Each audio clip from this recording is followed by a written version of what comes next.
Namaste, good evening, dear friends. I'm very happy to introduce Sutradhar by Ratul Chakraborty to you. Ratul is a very interesting guy. He is one of the most accomplished video game makers in India. He's taken a break from the corporate world and now he started traveling, and he's also written this book. And the break was used for writing Sutradhar. Well, what is the Sutradhar all about? The book has been published by notionpress.com, and Indica has been behind it. Sutradhar means facilitator. There are about 7 short stories in this book.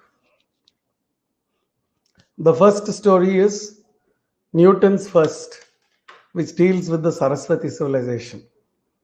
The second story is The Law, dealing with the life and times of Chanakya.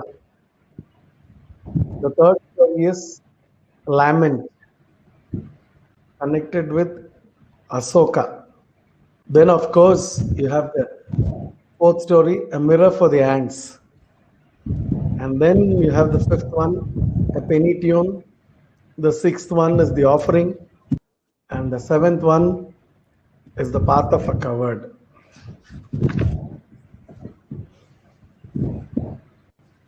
The book is simply amazing. I was just wondering how Ratul got an opportunity to find a publisher in the first place. I see him laughing here because he's taken on the traditional beliefs. You know, there are a lot of traditional beliefs with regard to Indian history. And here what Ratul has done is,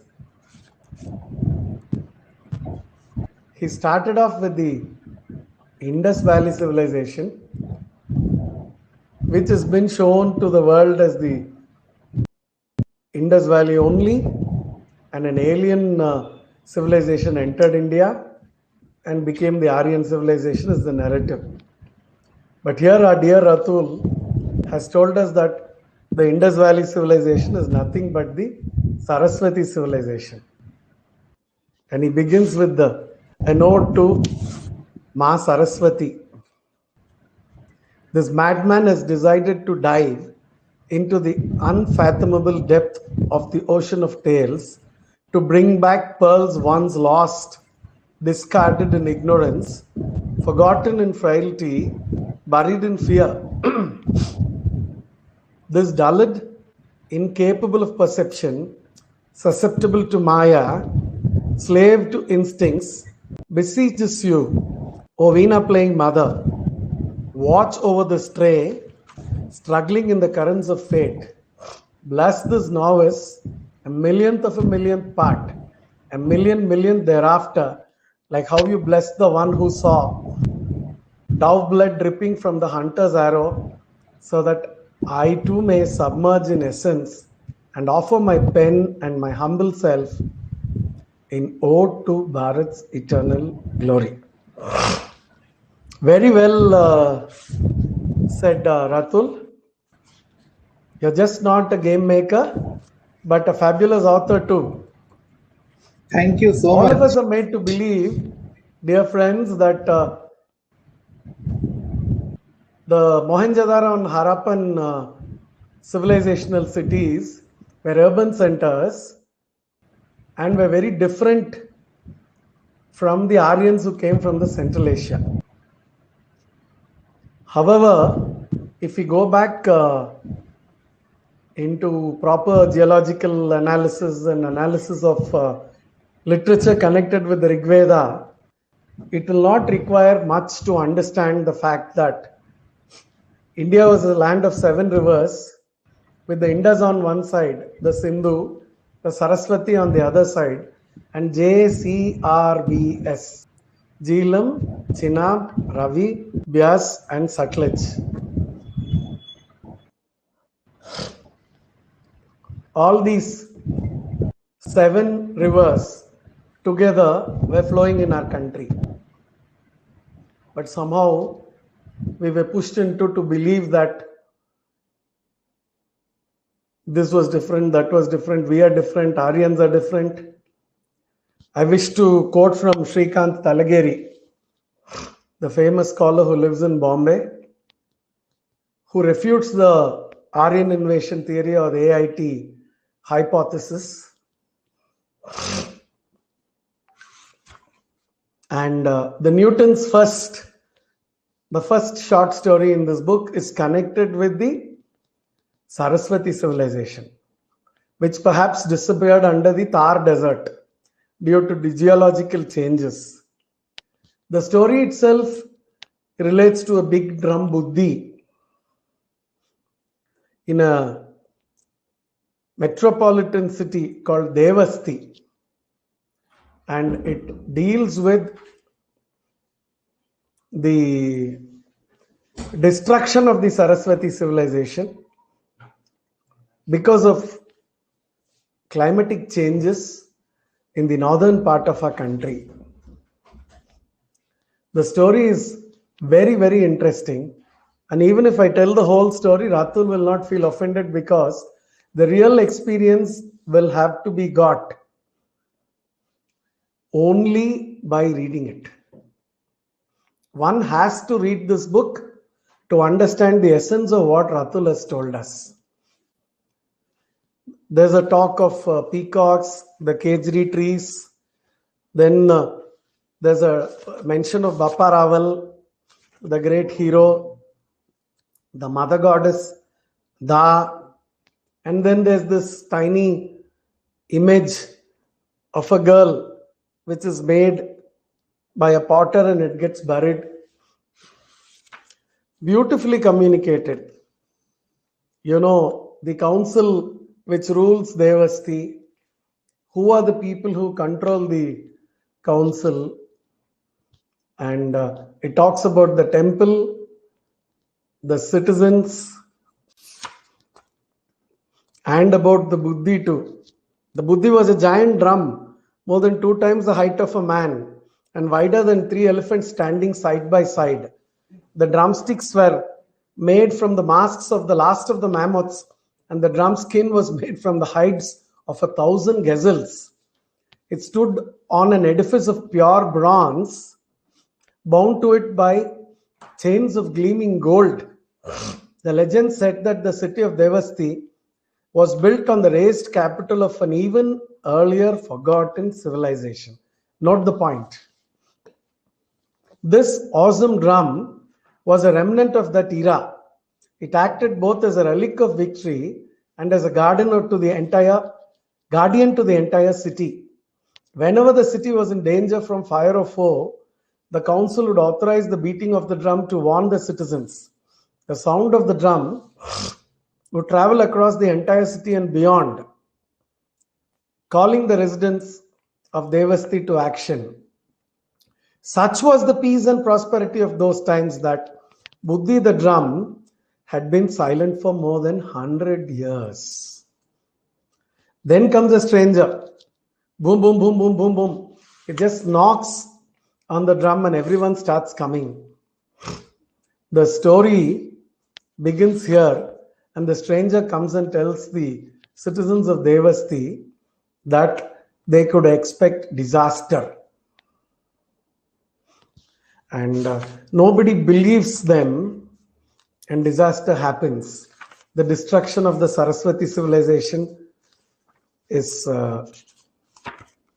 going to happen, or the destruction of the metropolis is going to happen. But, you know,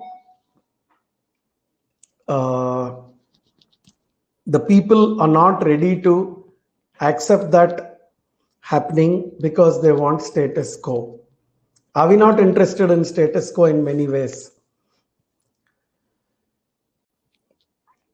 This is beautifully narrated, and I can definitely say that Ratul has repudiated the AIT or the Aryan invasion theory through this story. I'm in full agreement with him. No matter what you try to show in terms of scientific evidence or scriptures or literary evidence, our people will never agree. They have to come in through a narration and then they will agree. The other story is connected with the invasion of Alexander.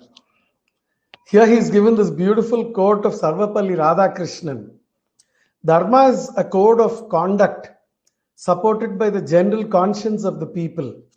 It is not subjective in the sense that the conscience of the individual imposes it, nor external in the sense that the law enforces it. Dharma does not force men into virtue, but trains them for it. Hats off, Ratul, for choosing this. It is not a fixed code of mechanical rules, but a living spirit which grows and moves in response to the development of society. This story deals with the invasion of Alexander the Great of Macedonia. He enters India in the 4th century BC. He fights a war with Paurava or Puru or Parvateshwara, and then he goes back, tries to goes back to Macedonia again, but dies in Babylon. What happens to this Alexander? He comes to India, faces the army of Puru with all its elephants. A battle takes place, and we are made to believe through the Greek accounts that Alexander had defeated Puru and given the kingdom back to him very generously. However, no one have thought properly if a megalomaniac is going to return a kingdom brutally captured. And look at the route taken back by Alexander. He goes along the Indus, goes to a place closer to the Bay of Bengal, and then travels closer to the coast while a naval flotilla accompanies him.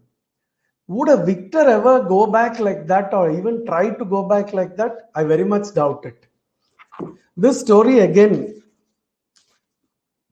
talks about Chandragupta and Chanakya meeting Alexander and Chanakya helping Puru or Porus, and this as befits a king is repudiated, for Puru perhaps was never defeated by Alexander. That is why I'm trying to ask Ratul, how is it that he was able to get this book published? Because it is refuting the history books, and rightfully so. I've had the opportunity to read a few books connected with this, and many of the Indian authors are of the opinion of Ratul only. The third story, The Lament, is connected with Ashoka, the great emperor, who happened to be the grandson of Chandragupta Maurya, who's supposed to be a pacifist. Devanompiya Piyadasi Raja.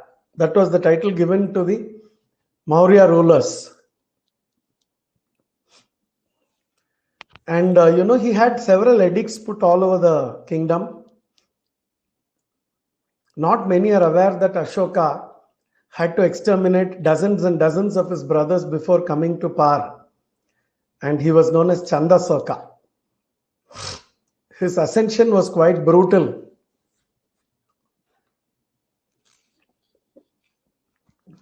And he invaded Kalinga and put to death a lot of people. And finally, you see, he had remorse and he changed himself. This story talks about the old age of Asoka, the autumnal years of Asoka, what happened to him, Did he see roses in December? Is what is found in the story. I think there should be a bit of suspense. I request the viewers to get a book and read this story because it's very interesting. There is a lot connected with the life and times of Asoka, his beliefs, the beliefs of his children, and what happened during his times. And there is a storyteller here in this story too. Not just the storyteller who's Ratul, who's along with us. Then the next one is a mirror for ants. Here the quote, when all has been tried, yet justice is not in sight. It is then right to pick up the sword. It is then right to fight. This episode is connected with the times of Aurangzeb, the last great Mughal. After him, the empire dissipated. Aurangzeb was born in 1618 and died as a sad old man at the age of 89 in 1707. And he came into the south after the death of Chhatrapati Shivaji. He captured his son Sambhaji through deceit, killed him in the most brutal manner possible, and then tried to impose himself on the Deccan and the south, never to return to Delhi for the next 27 years, and finally dying as a sad man here. This story talks about Aurangzeb trying to take over a temple, but allegorically I would look at it like this. He had come to the south to spread his faith, to deceive people, to conquer people, not merely conquer them physically, but psychologically, but spiritually and religiously too. This story tells us whether he succeeded in that or not. It's beautifully narrated, and it talks about, one of those coastal forts that we can read whenever we talk about the Marathas and whenever we talk about the Deccan. Here, there is a beautiful thing where Aurangzeb counters a priest. From the pitch black darkness, the priest spoke. I wish to read this out. Your foolish brain is obsessed with answers, Aurangzeb, instead of focusing on asking better questions. So fragile is your ego, so limited is your perspective, so low is your disposition, that you have caged the idea of faith in a pit of ignorance. And then, abusing your royal powers, you have started killing all those who are outside your cage. Did you really think that you'll escape the fruits of your karma? Beautiful. Very beautifully written. And the next story, a one penny tune, talks about the great famine in Bengal in 1769 when the monsoons abandoned Bharat and how people suffered thanks to European rule. After the Battle of Buxar, the Europeans had taken over the Diwani of Bihar, Bengal, modern Bangladesh and Odisha, which was collectively the 10th largest economy in the world, I must say. And this talks about the famine, the death of people, the goriness, the ghosts, the horror, the dreams, the fatigue of the population. It talks about Akbar and also Tansen's rendering of the Deepak Rag when the lights in the palace come on, and also how Megh Malar is sung by Tansen's wife and it saves the day.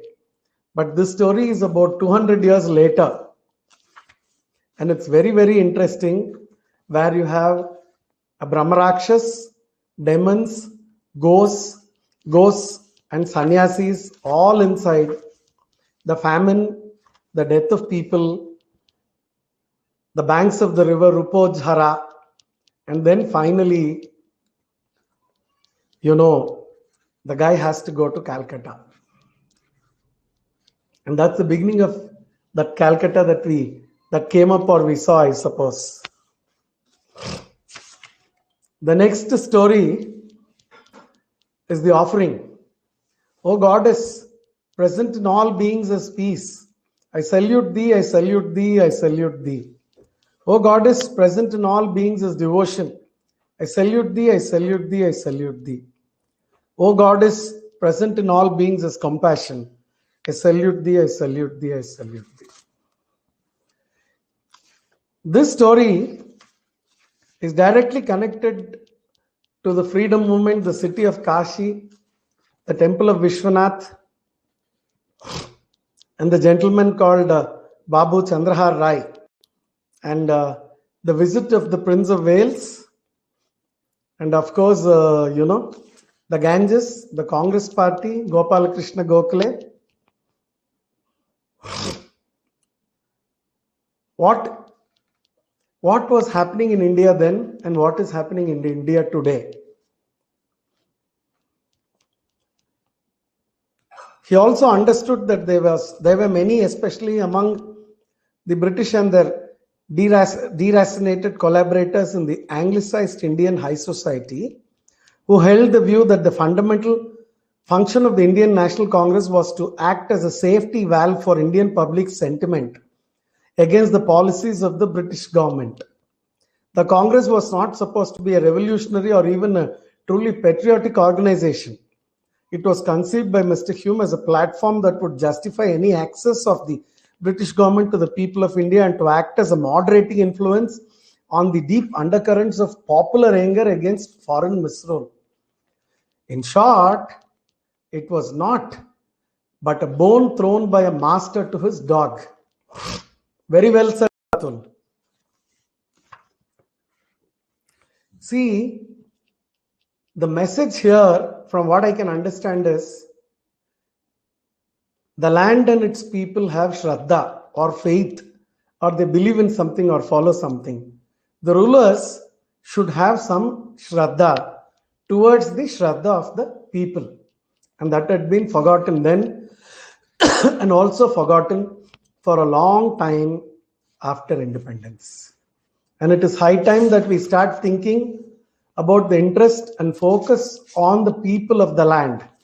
The story has been beautifully narrated, and there are things like this. A little girl wearing gold anklets rushed past him, merrily laughing, and began to rush about on the boat. You should read it here and there because, I want to leave this in suspense with you guys. Otherwise, you will not read it fully. As the boat passed by, the city of Kashi began to glow in a golden hue, as if the gods themselves were celebrating Deepavali. The music from the veena reverberated in all directions, making his body shiver, but his heart ache with overflowing joy. It was a saffron dawn to which Chandrahar awoke. He stared at the bay leaf he was clutching in his fist, until his reverie was broken by the sound of conch shells and tolling bells. He looked around and realized that he was lying by the entrance of the Kasi Vishwanath temple. He had found the answer to all his questions. Har Har Mahadev, he whispered and went inside. The government of the land, in any country for that matter, should never deny the interest, the focus of the majority of its population. By doing so, it does a great disservice to itself, to the people to whom it's concerned, and the nation also. And Ratul has brought this out here in a beautiful way. The seventh story, or the last one, this is the seventh wonder, I must say, in this book. Like how India is the land of the seven rivers, this Ratul is the Sutradhar, who is given India encapsulated in this book with seven tales. to make us reawaken ourselves once again, because we've been awoken a number of times but have continued to sleep or pretend to sleep. The seventh book has a quote from Aurobindo, the seventh story. Pain is the hammer of the gods to break a dead resistance in the mortal's heart. The story is called The Path of a Coward. The fall of empires is the playground of chaos. Be it hallowed Babylon or proud Rome, history bears witness to the dark periods of bloodshed which herald the age of discord that arrive inevitably when once mighty civilizations descend into decay. The tighter they grasp on power, the more violent is the advent of anarchy in their passing. The predator's destined vessel of an inescapable socio-political pressure cooker, if you will. Beautifully narrated. The partition, the fights that took place at the time of partition, the migrations, the gory deaths connected with partition, the terrifying life of the migrants, and the families which were chopped to death at the time of partition has been brought out in the story of one Ramlal. Ramlal's eyes were drawn to the serene, saffron-robed ascetic playing a sandalwood veena, seated on a deerskin below a banyan tree. Full of youth and vigor, his form seemed to be almost glowing with an unearthly aura. In front of him was a falcon-shaped Vedic altar, within which a cheerful fire burned brightly. The fireflies floated around the flames, almost indistinguishable from the sparks that came out of the glowing embers. Ramlal tiptoed in front of him and stood there slack-jawed as the ascetic, without a care in the world, continued to play with his eyes closed, almost as if in a trance. This story talks about the evils connected with the partition of India, the deaths that took place, the difficulties that people went through, and then also talks about non-violence. What of non-violence then, as the Mahatma preaches? Non-violence is a choice, a moral choice. Only those who have strength can choose the path of ahimsa. The non-violence of the weak is nothing but cowardice and helplessness. What purpose will that serve? The truth greater than non-violence is the protection and sustenance of innocent life and righteous society. That is the essence of dharma. Strength and non-violence are but two tools, two sides of the same coin, and both must be used as and when morality demands it. It is immoral to be violent on the weak, just as it is equally immoral to play ahimsa in the face of evil. Very well said, Ratul. Hats off to you, and this book should be given a nice award, I think. Definitely. Very bold, very courageous. And this book talks about people trying to escape from difficult situations, wherein, lots of people think if I am all right, I'm happy, my family is happy, it's fine. If I get salvation as a devotee of God, it is fine.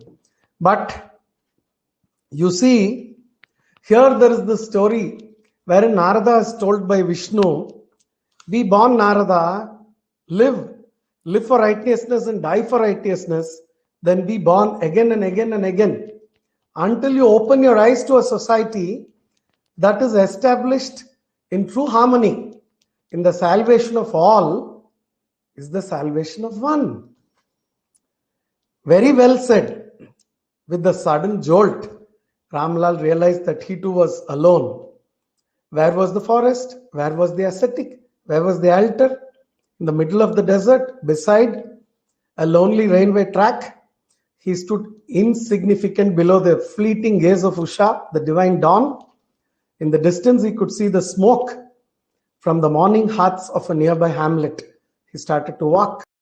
It was time for new beginnings. Definitely, Ratul, you've done a great service by putting this book, and I urge everybody to buy this book and read.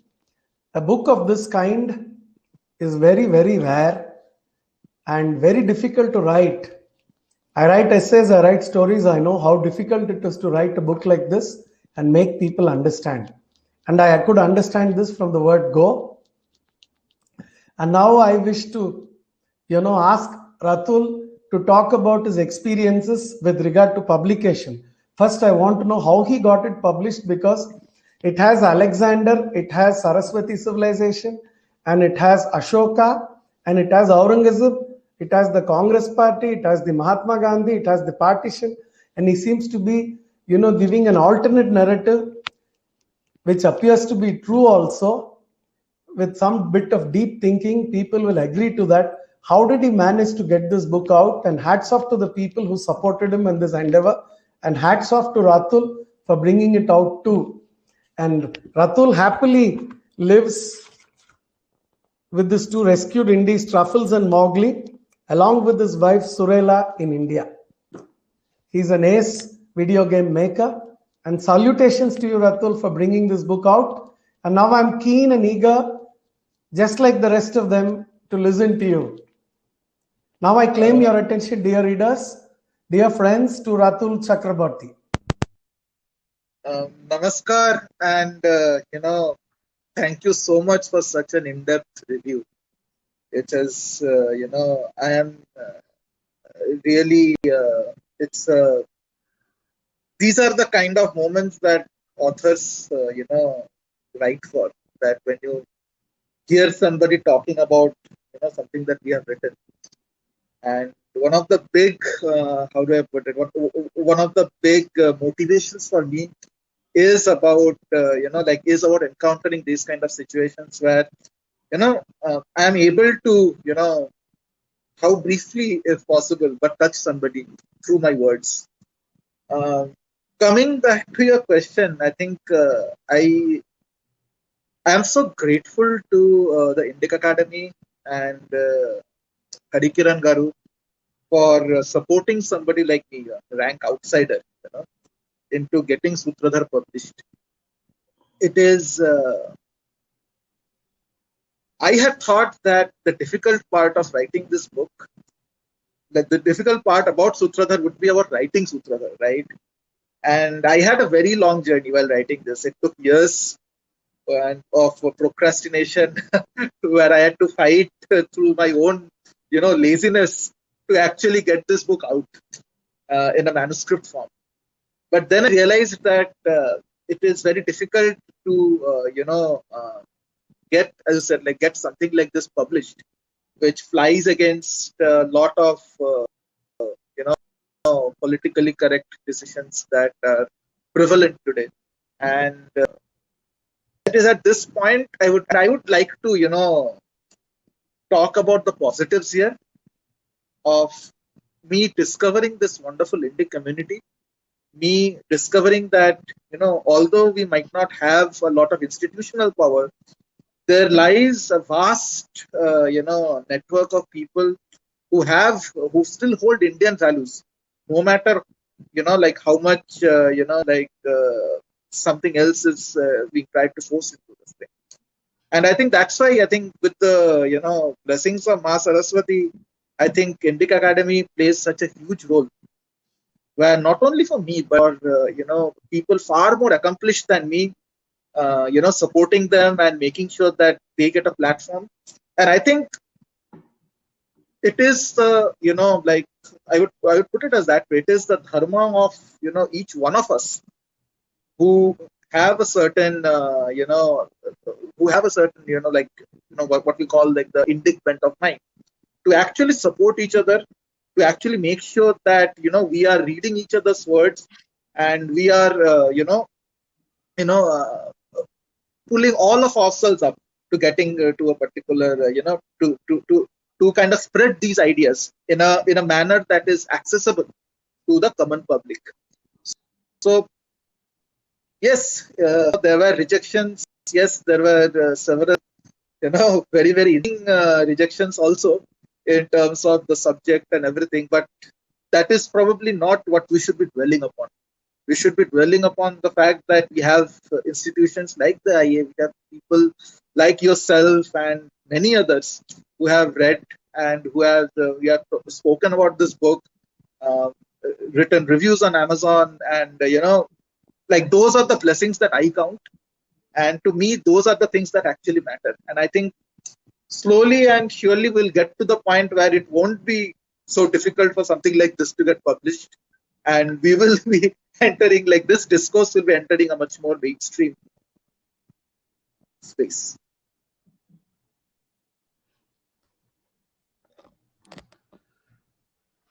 Ratul, for a man who's from a corporate background to take Indic subjects, and that too rather in a bold manner, you are in the good list of people who are refuting, status quo. People do not wish to change. They just want to be in the same genre. Your research must be amazing. Otherwise, you would not have come up with these stories. And I understand that we have to first introduce the facts in the form of stories, just as how we teach kids fables, poems, and little stories. And thereafter, we teach them mathematics or science. Similarly, you have, awakened our civilization with stories of this kind. The land of seven rivers will rise once again. Thanks to books like this and thanks to authors like you. And I'm quite serious when I state that you should write continuously and write more books of this kind, so that it is possible to raise the bar with regard to civilizational awareness amongst people. And it is very important that stories of this kind are circulated and read all over. I strongly recommend this book for all our readers in Coimbatore, in Tamil Nadu, in the whole of the country. And let us see if we can, get some of these books and give it to earnest and young readers who wish to keep themselves abreast with the latest developments with regard to Indian history through fiction, of course. So, moving on from here. So, what next, Ratul? I wish to hear from you if you're working on any project, and how's the feeling with this book? What is the feedback that you received from your friends and people who have reviewed this book? I'm keen to listen to that, and so is everybody else. So I will, be very. I'll share with you something that a new author, most probably faces, and that is something known as an imposter syndrome. And when I was writing the book, I was sharing this story within, to my wife and within my family and a few friends, and they would always say that, yeah, Ratul, you should keep writing. These are really nice stories. But I always had this doubt in my mind: are these really good? Are they saying that, oh, these stories are nice just because they know me and they don't want to hurt my my sentiments and all of that? So I always had this creeping doubt, and that doubt became a lot more when there were these initial rejections by publishers and all of that. And I was thinking that, oh, I've written something which is absolutely bad, and people are just saying that you should. People are just saying good things just to keep me happy. But then, fortunately, once it got out, it was a wonderful experience, because I had people who were, for the first time, when somebody who is a complete stranger, he messaged me on Facebook and said that, are you the author of this? And I said, yes. And he said, I have, taken screenshots from here, and I'm sending it across WhatsApp because I like some of these parts so much. I said that is it just felt like, I'll overflow with joy. The similar thing happened when there is somebody who is not connected to India at all, an American professor. She sent me a message on Twitter saying that, oh, like I have read this book, and even though I don't know anything about Indian history, some of the themes are, something that I could relate to. And I thought that, yes, this is what we want to talk about, that dharma, the Hindu dharma that we are about, is a universal, it has got universal ideals in the sense that there are things which everybody, no matter where they are or where they were born, can relate to when we talk about the Sanatan Dharma principles. And, like in our history books, in our, not just history books, in a lot of government policies and culture, popular discourse post-independence, we have been taught that, things can only become universal if you take Hinduism out of it. Like, for example, yoga. They say that, oh, yoga can be popular, but only if you take the Hindu part out of it, it will become a nice exercise thing. Or something like Ayurveda. Like you take that out of it and then it will become universal. But here I had proof that something which was unapologetically, which you didn't take out the Sanatan Dharma, but still, talked about those ideals and values, could resonate with somebody who had no connection with India at all. And resonate in a way that, they actually reached out to the stranger over the internet and said how much they liked it. And these are very validating. These are things that not just validating for me as an author, but I think for people I interact with, to kind of know that, oh, it is possible to not go by this institutional means, but do something of your own that can touch and affect somebody who is, like hundreds of miles away, or who doesn't even know you, but you can connect with somebody over this year. Because ultimately that is the test of our Purushartha, right? We can, like, one of the reasons why I wrote this book is that I was so sick and tired of, reading somebody else's books and then crying about it, saying that, oh, he should not have written this is the wrong information, or something like, somebody should write the real story of Aurangzeb or Alexander. And I thought that, Karmanya Adhikaraste, you have to do it yourself. Nobody else can do it for you. And that is why and when you, come across these kind of things, come across these kind of, reactions from people, it is very, very satisfying. It makes all the pain of, writing and publishing worth it. So that is, like that is what keeps me going. That is what inspires me to write my next book. It is still a work in progress. I don't think it is in a state where I can actually hear it or talk about it a bit, at this point. But definitely something would be very, very different from Sutradhar. Because one of the things that I decided initially was that, Sutradhar is a self-contained, collection of stories.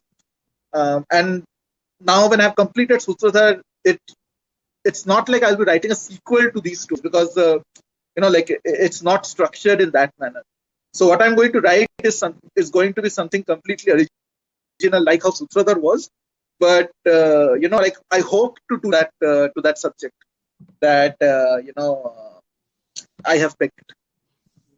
Just coming back to the point of research and inspiration, I don't think that like necessarily that if you are in a corporate field, you should, cut off from your roots.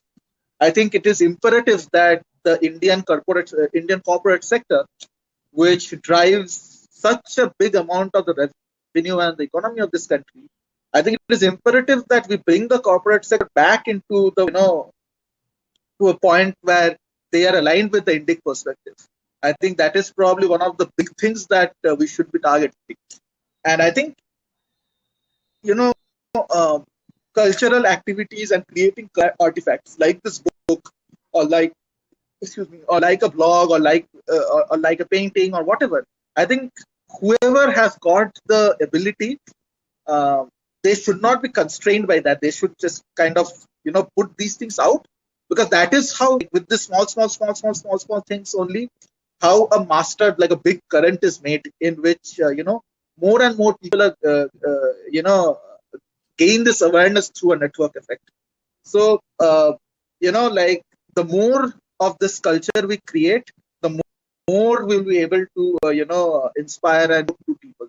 And I think that was also one of those reasons, like I said, like storytelling has been the most effective form of communication over the years, right? From the cave paintings of hunts to Mahabharat to like like whatever we are doing today.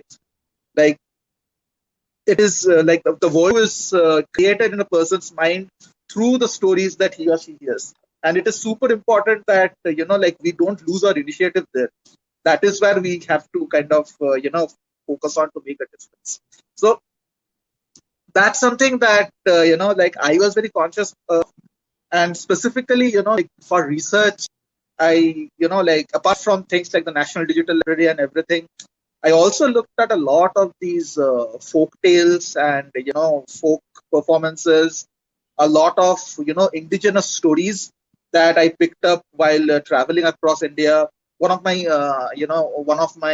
hobbies is to do street photography, where I actually reach out and talk to people on the streets, and just have the chat about what they feel about the world and everything. So those things all kind of added up to make this book what it is today.